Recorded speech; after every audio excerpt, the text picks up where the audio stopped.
میں ان کی کتاب پر دوسری کتب کو اور ان کی شریعت پر دوسری شریعتوں کو ختم کروں گا۔ یہ اللہ تعالیٰ کا اعلان اس کتاب میں تھا۔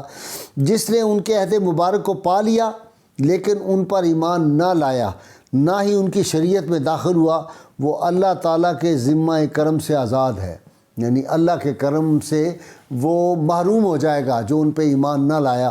یہ بات غور طلب ہے۔ اب اس سے مراد کیا ہے کہ اس امت کا فرض ہے کہ رسول اللہ صلی اللہ علیہ وسلم پر ایمان لانے کے لیے لوگوں کو متوجہ کرے، ان کو تبلیغ کرے، ان کو مسلمان کرے۔ یہ ہر مسلمان پہ فرض بھی ہے اور قرض بھی ہے۔ اور خطبہ حجۃ الوداع جو آپ صلی اللہ علیہ وسلم کا ہے، اس کا بھی جو مینڈیٹ ہے وہ یہ ہے کہ آپ نے اس دین کے پیغام کو آگے پہنچانا ہے۔ اگر ہم لوگوں کو اسلام کی طرف راغب نہیں کر سکتے تو ہم رسول اللہ صلی اللہ علیہ وسلم سے وہ جو عہد کیا تھا کہ میں نے تم تک پیغام پہنچا دیا، سب نے اس وقت 1,24,000 جو موجود تھے انہوں نے کہا ہم نے پہنچا دیا اور ہم آگے لوگوں تک پہنچائیں گے۔ ہم تک رسول اللہ صلی اللہ علیہ وسلم کا پیغام پہنچا، اور ہم میں سے وہ بد نصیب لوگ ہوں گے جو اس پیغام کو روکیں اور کہیں آگے یہ پیغام ہم نے نہیں پہنچانا، ہم نے لوگوں کو مسلمان نہیں کرنا۔ دوسری بات جو ہے وہ سیدنا علی المرتضیٰ شیر خدا کی، وہ بھی کمال کی ہے۔ سیدنا علی المرتضیٰ شیر خدا فرماتے ہیں میں ایک جگہ سفر میں تھا تو میں گرجا کے قریب جو تھا وہ ٹھہرا۔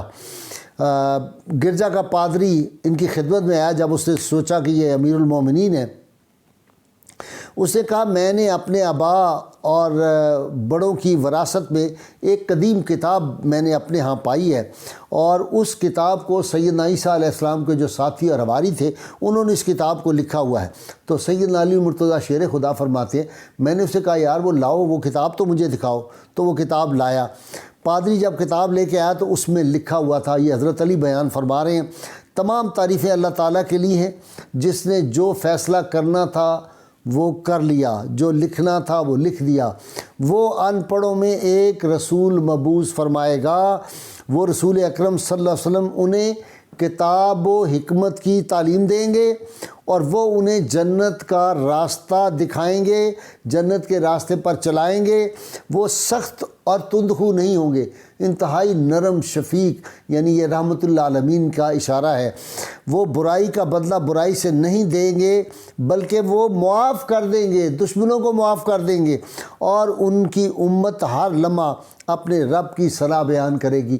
کوئی ایسا لمحہ نہیں اللہ کے فضل سے، دنیا کا کوئی ایسا شہر نہیں جہاں کوئی کلمہ گو جو ہے وہ اللہ کی حمد و ثنا ہر وقت نہ کر رہا ہو، کوئی لمحہ ایسا نہیں۔ وہ ہر بلندی اور پستی پر اپنے رب کی تعریف کرے گی۔ وہ جو امت ہوگی ان کی زبان پر ہمیشہ تکبیر و تحلیل رہے گی۔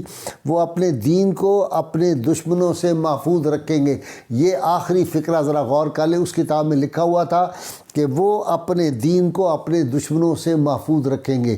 تو اللہ تعالیٰ کے فضل و کرم سے آج بھی مسلمان حکمرانوں کی بات میں نہیں کر رہا، میں مسلمان عوام کی بات کر رہا ہوں۔ میں کوئی علماء کی بات یا پیروں کی بات نہیں کر رہا، میں عوام کی بات کر رہا ہوں جن کا خالصتاً اخلاص، اللہ ماشاءاللہ پیروں میں بھی اچھے لوگ ہوں گے، علماء میں بھی اچھے لوگ ہیں، یقیناً ہیں، لیکن بس وہ آٹے میں نمک والی بات رہ گئی ہے جس دور میں ہم اب جی رہے ہیں، اور جو احوال ہم دیکھ رہے ہیں، جس طرح امت کو ٹکڑوں میں بانٹا جا رہا ہے، جس طرح کی جو یہ آرٹیفیشل چیزیں، جس طرح کی خود نمائی کے معاملات جس طرح چل رہے ہیں، جس طرح لوگ ان کے اعمال کی وجہ سے دین سے متنفر ہو رہے ہیں، اللہ تعالیٰ انہیں ہدایت نصیب فرمائے۔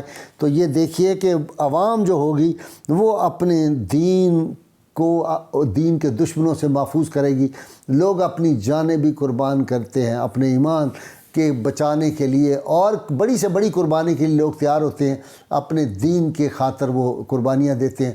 لیکن بد نصیبی ہے کہ لوگ جو ہیں ان کے اس جذبے کو غلط راہوں پہ ڈال دیتے ہیں، اپنی دنیا کمانے کے لیے لوگوں کی زندگیاں داؤ پر لگا دیتے ہیں۔ لوگ جو ہیں وہ اپنی جانیں قربان کر دیتے ہیں، لیکن کچھ لوگ اپنے صرف مفاد اور اپنی پیٹ کی آگ کو بھرنے کے لیے اس طرح کے کام کر رہے ہیں۔ اللہ تعالیٰ اس ملک کو وہ دین کے خالص خادم جو ہے وہ عطا فرمائے۔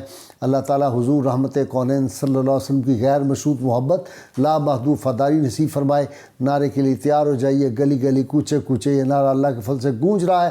لوگ، میں کل پشاور گیا ہوا تھا، یکا توت والے پیر آغا صاحب کے صاحبزادی کی شادی تھی، وہاں مجھے لوگوں نے دیکھا، جو ملتا تھا وہ کہتا تھا پاکستان کا مطلب کیا، لا الہ الا اللہ محمد رسول اللہ، حتیٰ کہ خواتین بھی اس طرح کا دیکھ کے نعرہ لگا رہی تھی۔ اللہ کے فضل سے یہ ہم نعرہ لگاتے رہیں گے، اور مجھے پتہ ہے کہ لوگوں کو جو پاکستان کے اندرونی بیرونی دشمن اور جن کے دلوں میں بغض اور کینہ ہے اندر سے، چھوٹے لوگ ہیں، اس ملک کا کھاتے ہیں لیکن اس ملک کے وفادار نہیں، وفادار کسی اور کے ہیں، تو ان کو تکلیف پہنچتی ہے، لیکن ہم اس ملک کے وفادار ہیں۔ ہم نے نیک ماؤں کی گود میں پرورش کی ہے، ہم نے غیرت مند باپوں کی گودوں میں پرورش ہماری ہوئی ہے۔ نعرے کے لیے تیار ہو جائیے۔ پاکستان کا مطلب کیا، لا الہ الا اللہ محمد الرسول اللہ صلی اللہ علیہ وآلہ وسلم۔